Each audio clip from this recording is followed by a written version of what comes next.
I am the spirit of Seviah, and I welcome the hierarchy. Jesus, Gautama, and a variety of others who lead the traditions around the world.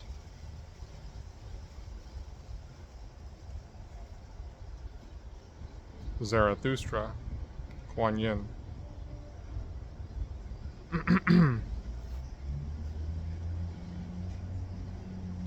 and a variety of others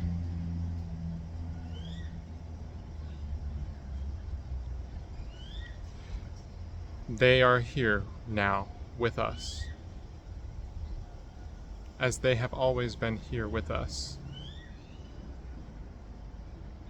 And so, the formation that wishes to be expressed is the next level up. And that level constitutes a certain level of education, a certain knowledge of how energy works, how energy is transferred, how energy is stepped down in vibration so that the molecules, the atoms, and those faculties of mind are able to process opportunities that have not been seen so far for groups of individuals, life streams. This education will require Seviah to go through more study, more integration into the mysteries presented by others, in which everyone has their own responsibility to understand what study, what education is needed to fulfill the higher purpose for your reason for being here. Besides the obvious reason of enjoying life, experiencing the air, the senses, the sun.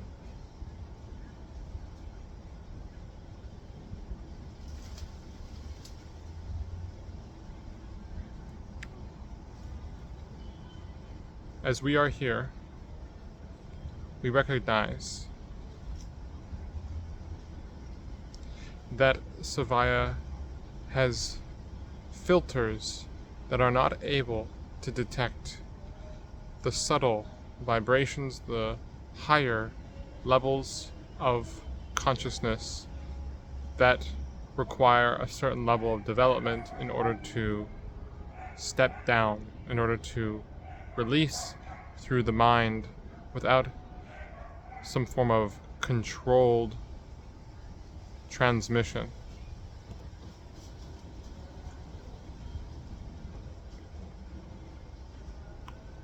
And so there is an education of the future that will entail the elaboration of how consciousness works, how there are other agents who have attained a certain level of degree that will bring forth innovative technology that does not require mass extraction of the Earth's resources like we have seen so far. There will still be an extraction process to gather and harness the metallic combination, the compound. But what we of the spirit, according to the degree that Seviah is able to tune in, we are ready to share something of a higher level, if you would be willing to consider a higher level. And so, this level is dependent upon the will to surrender to a bigger self than what our conscious minds are able to recognize. Seviah has begun a movement in its smallest form.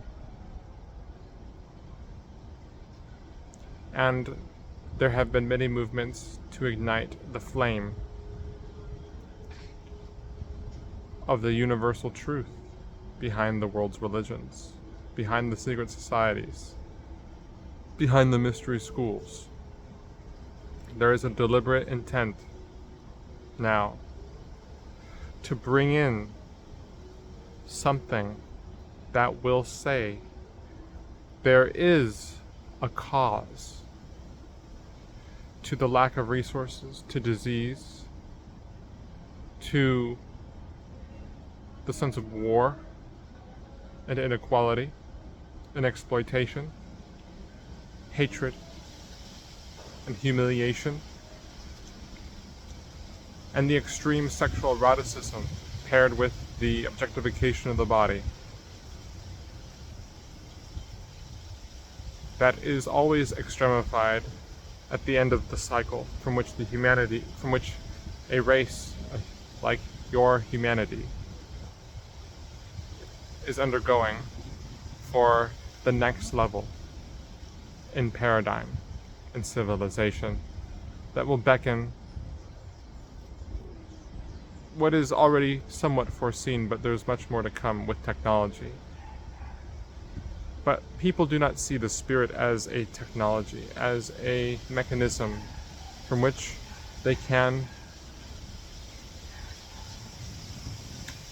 use to enhance the earth and the resources of the earth to being distributed to those channels that are so essentially needed,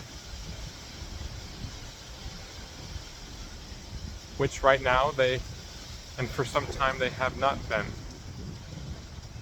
And the reason is because there is a threefold action in the creation of free will and life streams with free will.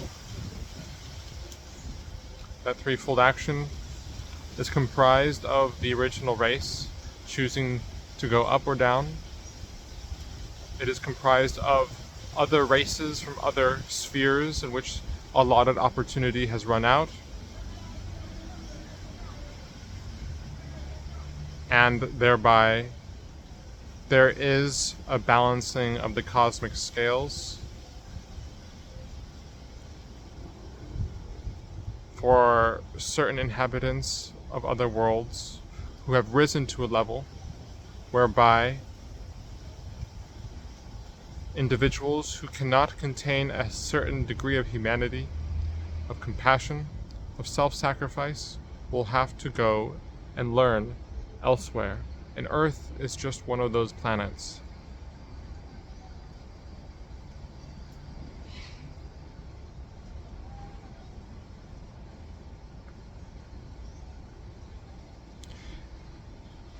That draws beings of a high caliber, of high character development,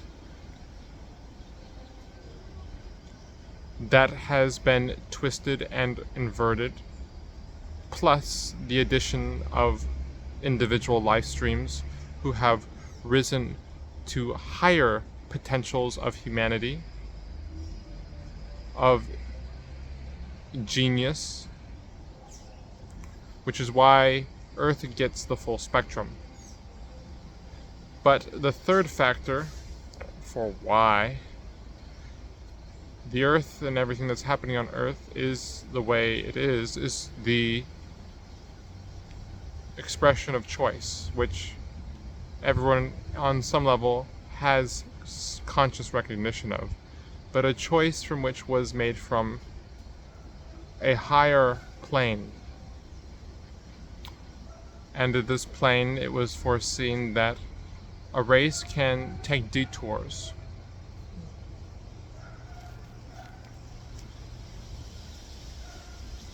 A race can decide to ignore the basic humanity, the basic love, the basic drive for the evolutionary force to bring in forms that ignite unity between all the different forms around it.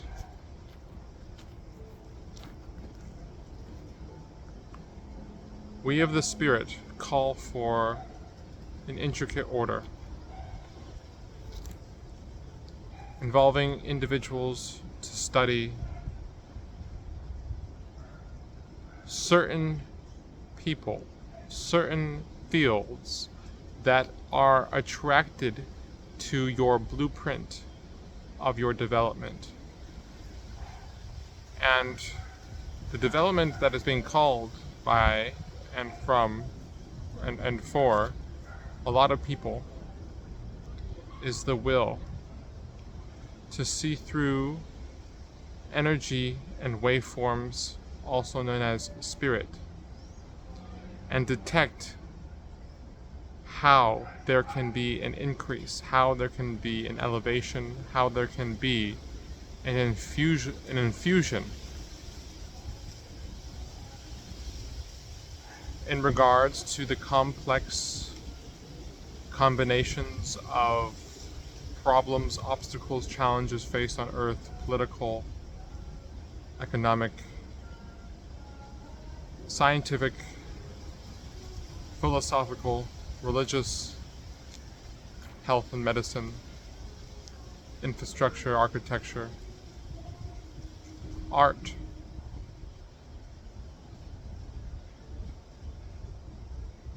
literature,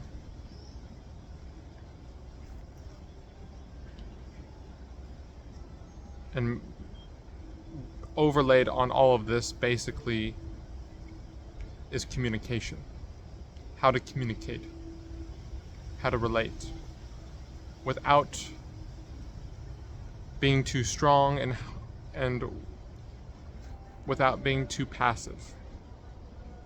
Finding the midpoint is a challenge in a world filled with extremes, filled with traps and hooks to suggest, unless you have a lot of knowledge and have passed certain tests and submitted various documents to prove your professional attainment, you are unworthy to be considered having a plausible opinion, fact, solution.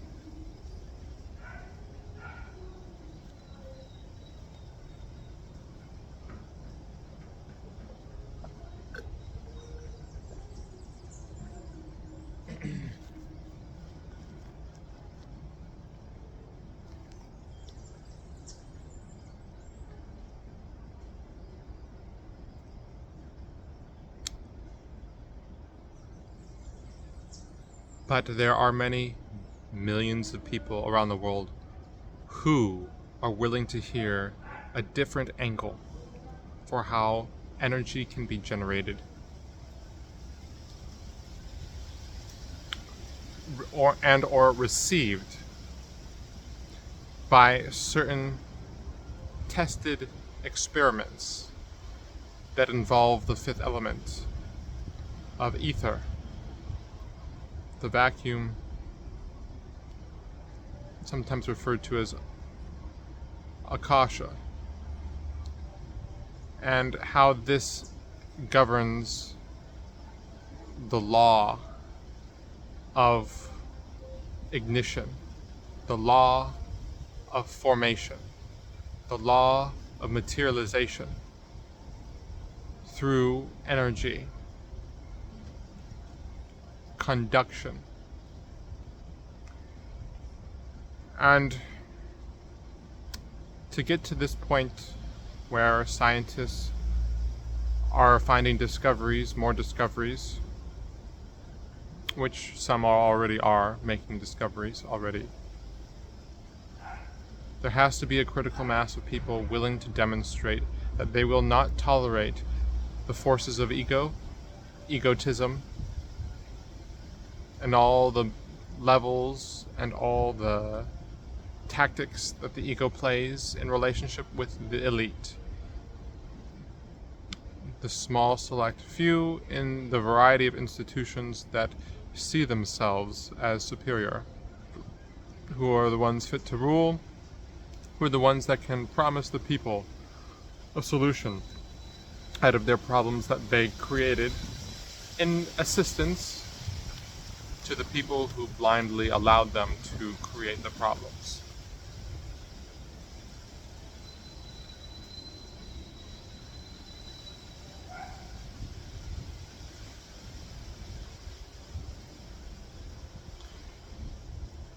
This critical mass of individuals will require a critical mass of the individual to bolster a certain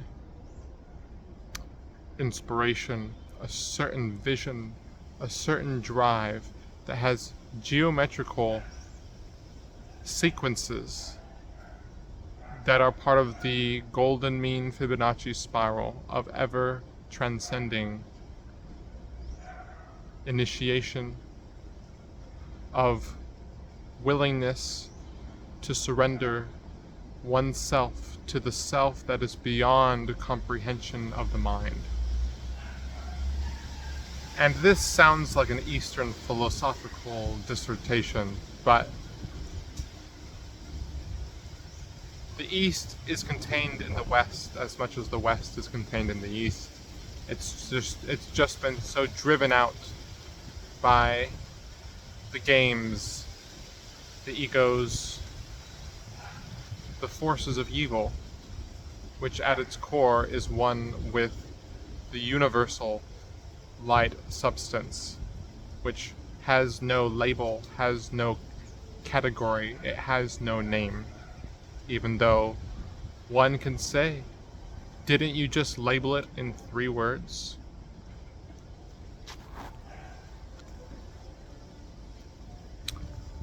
And that is the paradox, the yang and the yin, the light and the dark, the masculine and the feminine. It ebbs and flows through every subject comprehensible to humankind. And so the deliverance of a critical mass of energy inside the individual, inside a group of individuals, to shift the equation to a type of life that is not constantly divided and worried and depressed and fearful and hateful towards one group that is creating all the problems and another group ignoring the underlying problems that's creating the surface problems. There are many combinations on Earth, because Earth is a combination of many other forces in this universe. But this is not to say that the threshold for balance and advancement onto the path of universal alignment is the will to go beyond our current level of consciousness, our current sense of identity, our current worldview. And there is an alpha approach which involves challenging the very level you are at and others are at by bringing up ideas that are held underneath the surface of one's current conscience. And that can be done by allowing oneself to surrender into the greater self that is one with all selves. And this is where the mind might blank, and it's very understandable. But if you keep going past the blank, you will find a horizon with a majestic vicinity of elaborate texture and color and forms and beings that are releasing back to you the call of the Aeon, which is to speak from the silence, to move from the stillness, to stand from the bottom.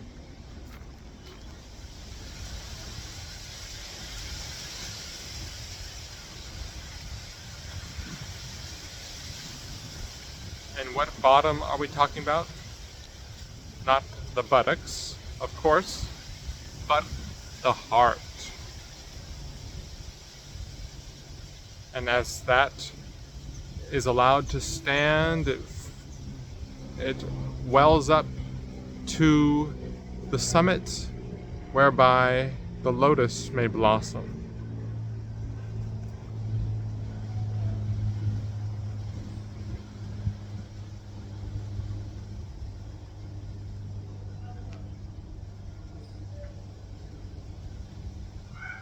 We are calling for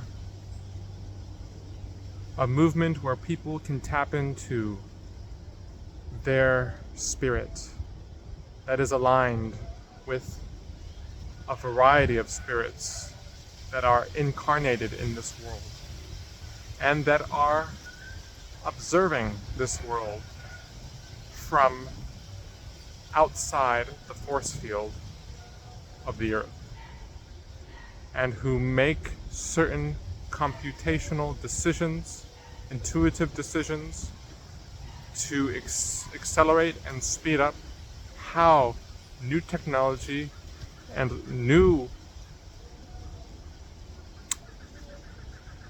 systems in society can help the individual make the choice to say, no, I will not label myself or others as good or evil. And yet I will still hold accountable those people who could be narcissistic, who could be psychopathic, sociopathic, dictators, tyrants, manipulators, charlatans, various forms of intellectual pseudomania, that they all have a responsibility to help the whole of humanity in their given field that they are drawn to. And the other field that is always around them, no matter who's around them, is a field in itself. But who will speak upon this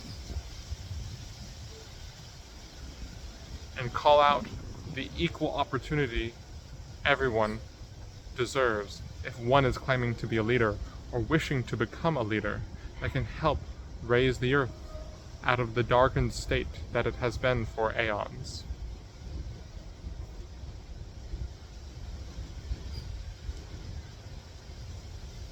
We are ready to work with anyone to be able to see that our own life circumstances will change when we exert that energy to maintain a material standard of living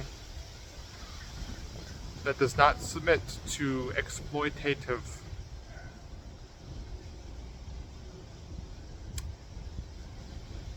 prerogatives, which there is a bit of a compromise we recognize in this world. But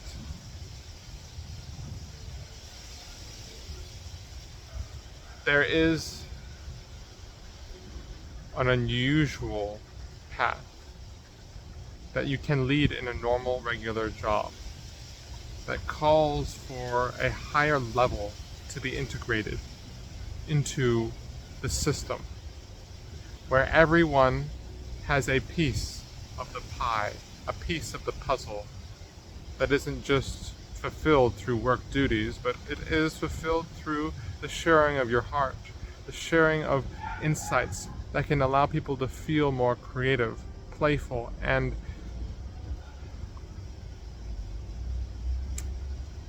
trusting,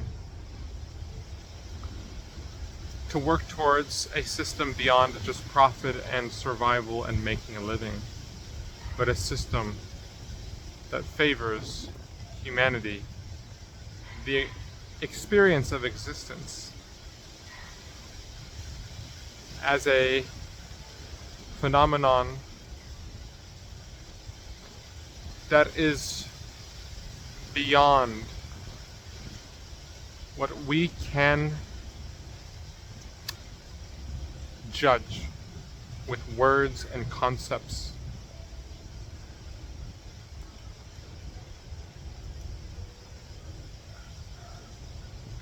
Often it is these words and concepts that create the veil that refrains happiness, laughter, joy, playfulness, spontaneity.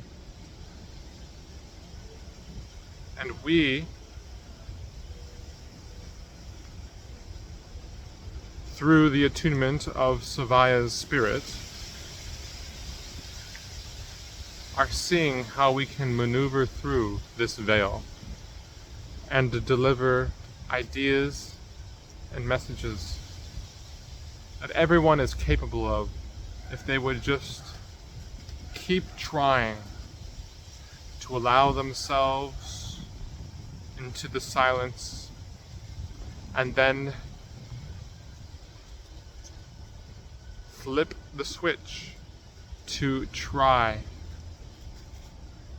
to express a new form, a new speech, a new juncture from which society may seem to be completely stopped in surpassing.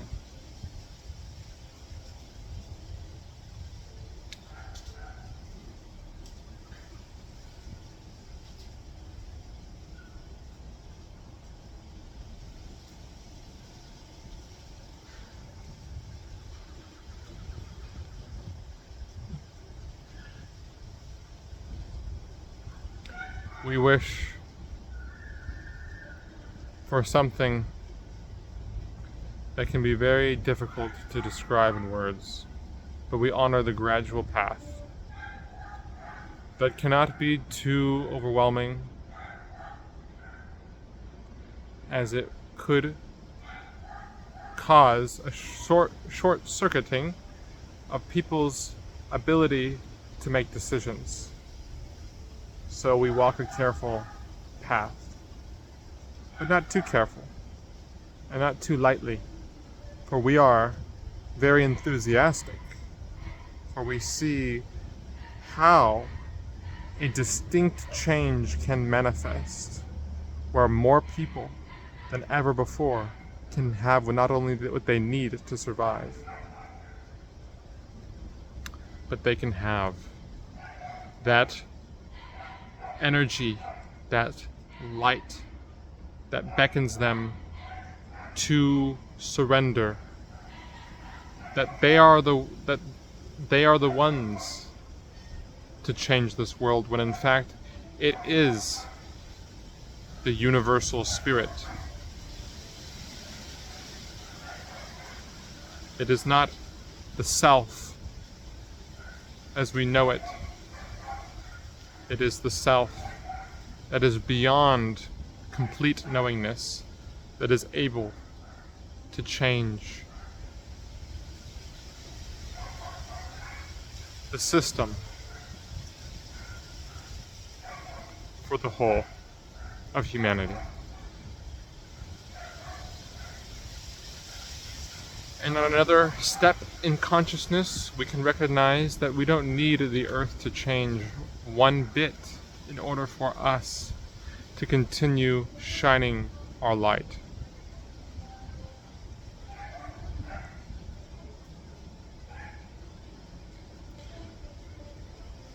Because it is really only through this allowance of light that we see that the world is a mirror of the equation people are producing inside their world within. It is a simulated hologram.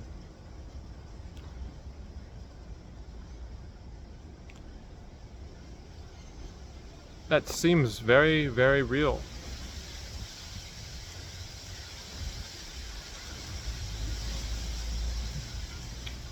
And so we're going to try to say one last piece of the puzzle here.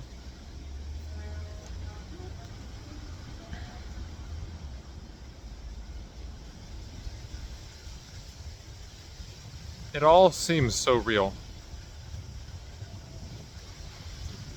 until we can begin questioning and contemplating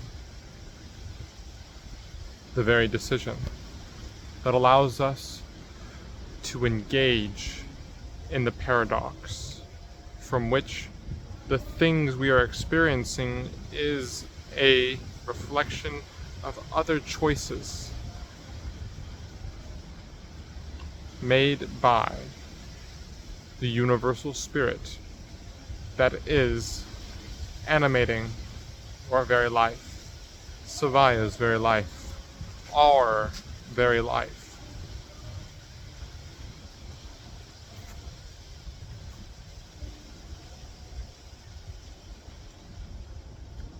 The minerals, the plants, the animals, the individual human beings are all projections of the one universal flame.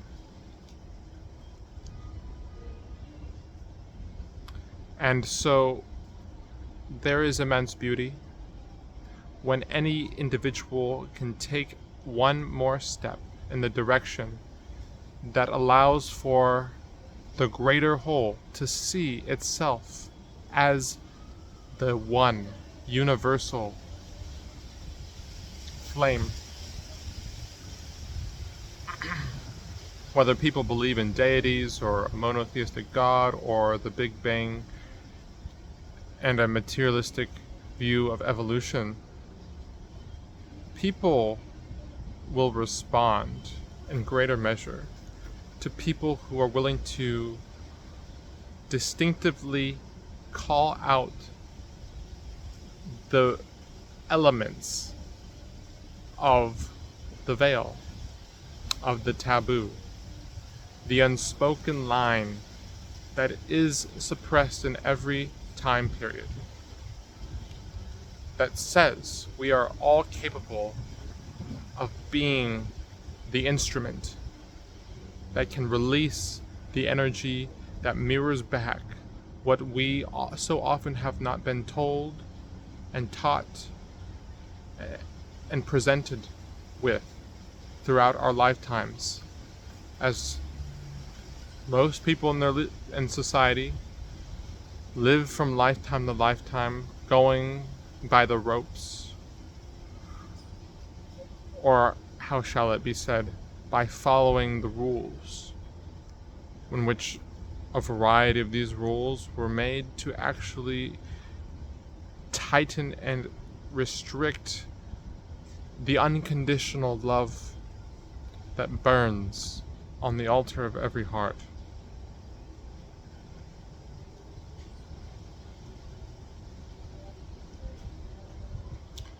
We have unconditional love for everyone and everything that happens because we recognize it is an arena of combinations that fill the universe in a concentrated form through each individual making the choices that they make every day. And we call upon individuals wherever they are found every day to see how they can make a decision that ignites a variety of other decisions that are available to them. But that initial decision to ignite them is one that may feel like death. It may feel like obliteration. It may feel like you and your value in society is going to be wiped from the face of the earth. Someone might kill you, someone might torture you, someone might humiliate you, or a group of people. Even though we live in a more modern time where the physical abuse isn't so strong,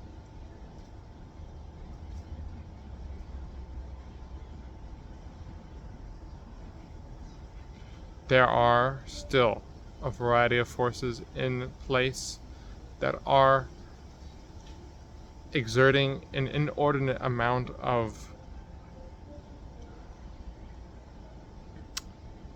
energy to suggest to every person they are incapable of saying, "We are the ones. We are the flames. We are the light. And we demand an equal distribution of wealth, of resources, of ideas, together with the different traditions and cultures and belief systems, while maintaining a stance to discern what forms are of violent, hateful, and manipulative appropriation to justify the ends is more important than the means to reconcile a planet of prosperity.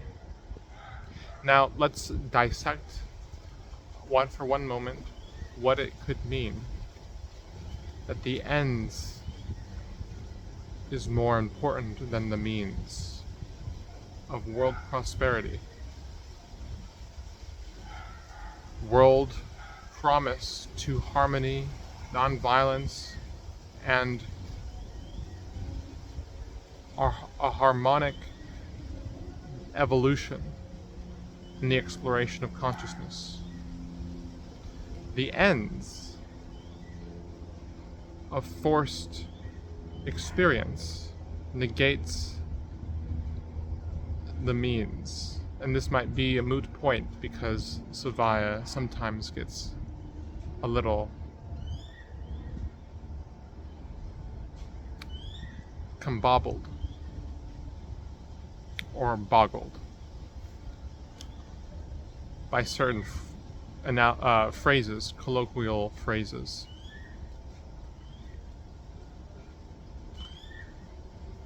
That the ends being more important than the means means ignoring the consciousness that forms a moderate balance beyond the polarities of us versus them, right versus wrong, pacifism versus aggressivism. And this, we have a matrix, a rubric that entails what we are calling for. A direct initiation wherever you are in your everyday life to experience the unspeakable, unseeable flame of all life, so that you might actually release the life that can be seen and spoken of, that creates the flame of freedom, of joy, of equal rights, essential rights, to growing in consciousness, living without threats of any form of economic violence, predatory malevolence, and of course, the more subtle and camouflaged natures of the religious, scientific paradigm, disincentivizing the need for unity in a higher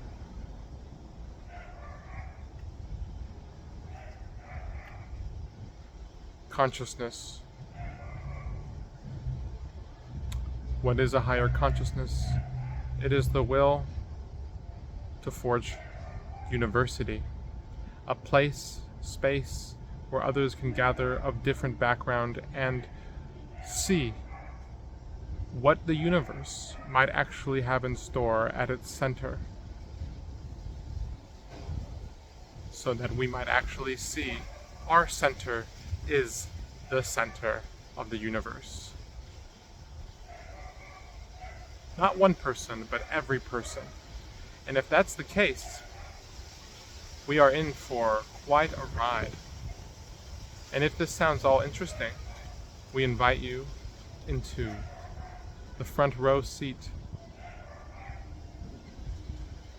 that at the appropriate time will be asked upon you to unbuckle your seat and come onto the stage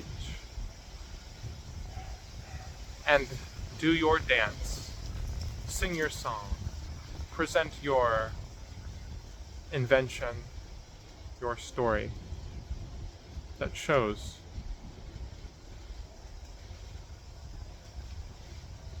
what cannot be seen is always present for those who choose to see what is present within.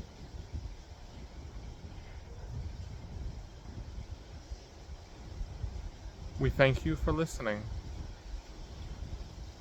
and you are given permission to attune with us, with your spirit and your teachers.